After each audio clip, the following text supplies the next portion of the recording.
3. Feels extreme. 2. Almost like a different reality. 1, go! They sound like angry insects and look like a blur. What you're watching is drone racing taking off. It took off for Matt Key when he bought his son a toy quadcopter for Christmas. You can pull it away. We thought it was the most amazing thing that we've ever seen. Let go of it. Soon a guy who'd worked on aircraft carrier propulsion systems 1,200 pounds main steam. was building drones My whole house was overran. everywhere. Into the bedroom, he actually set up an area at half of the room. In your bedroom? In my bedroom, in the front room, in the kitchen. See the HUD display? Now Key works for an online drone store, Drones Etc., and races with friends. They fly small machines stripped down for speed and, using onboard cameras, navigate with a drone's eye view beamed back to video goggles. It feels like you're in a cockpit of a jet. So you get the vertigo feeling. I can't even stand up and fly. I have to sit down. Sorry. I hit the grass and I spun around. Oh, I see you! Upside down! What's fun is when I go to the park, they're even coming out with a Barbie drone. You see how all the kids follow me around. Yep. Watch, he's gonna do some acrobatic stuff. Whoa. A lot of times I'll put the extra set of goggles on him. Whoa!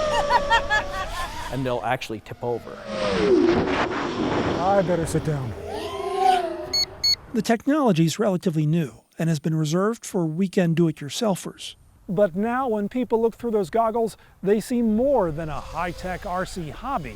They see a new kind of NASCAR.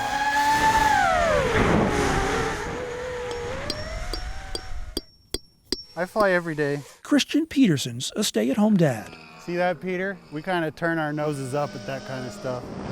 I'm all ready. But on the racing circuit, 3, 2, 1, go! Very immersive. he's FPV Provo. And me looking at myself, FPV as in first-person view. and it'd take you a second to realize, oh, that's me. Welcome to DRL, Drone Racing League. This year he appeared on this race series backed by the owner of the Miami Dolphins, an effort to draw online spectators We're flying around the bleachers, through the concourse. with elaborate courses and LED-laced visuals. Oh! Drone racing is fast-paced. I've hit 80 before. So fast, it can be hard to follow. And it's crash-prone. There's hardly a race when there isn't a crash. It happens to everyone, so.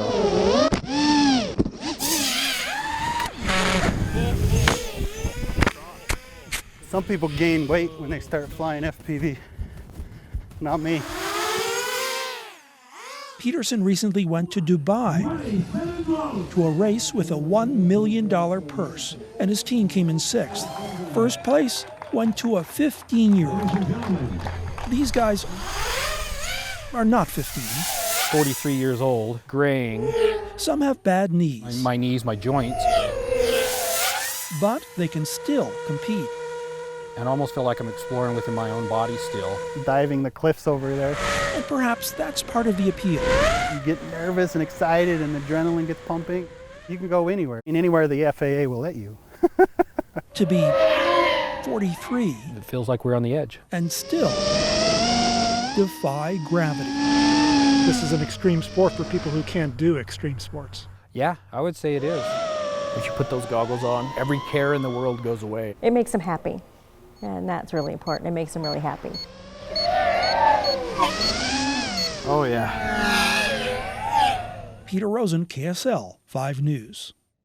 I got the idea for this story from a New York Times video about drone racing. And I found this guy who used to work on battleships and now works on drones.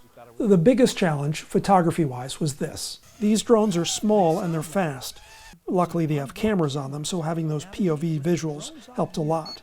Some of the best moments weren't the flying, but the crashing. I really liked this sequence that showed that the crashing was a big part of the flying. Focus. I figured out my focus, or what should have been my focus, a little too late in the game. That these guys who used to ride motorbikes and stuff are now feeling their age and can't do what they used to. but the drones sort of help them reclaim their youth. So I went there, but I didn't focus the whole story there as much as I could have or should have.